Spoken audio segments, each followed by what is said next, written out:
Social media پہ ایک بڑا طبقہ ایسا ہے جو پیشوا بنا ہوا ہے، وہ بخاری کا حوالہ دیں گے، بخاری کی عربی عبارت نہیں پڑھیں گے، یعنی حدیث کی ریفرنس دیں گے، لیکن احادیث کا جو متن ہے، جو الفاظ ہیں، وہ نہیں پڑھیں گے۔ کیوں؟ کم علم ہے۔ تو کم علم جب پیشوا بن جائے تو قیامت کیا انتظار کریں؟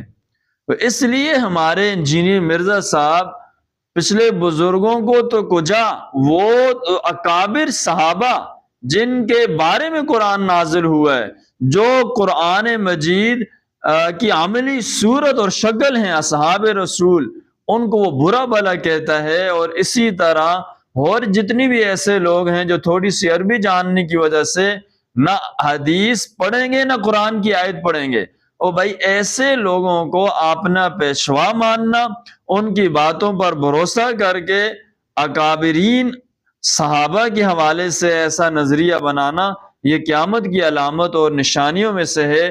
جیسا کہ میں نے آپ سے ذکر کیا کہ پچھلے لوگ پہلے بزرگوں کو برا بھلا کہنے لگے، بے علم اور کم علم لوگ پیشوا بن جائیں تو سمجھو کہ قیامت آنے والی ہے۔ تو اس لیے ہم میں سے ہر ساتھی اس چیز سے اجتناب رکھے کہ وہ اپنے سے بڑے کو برا بھلا کہے۔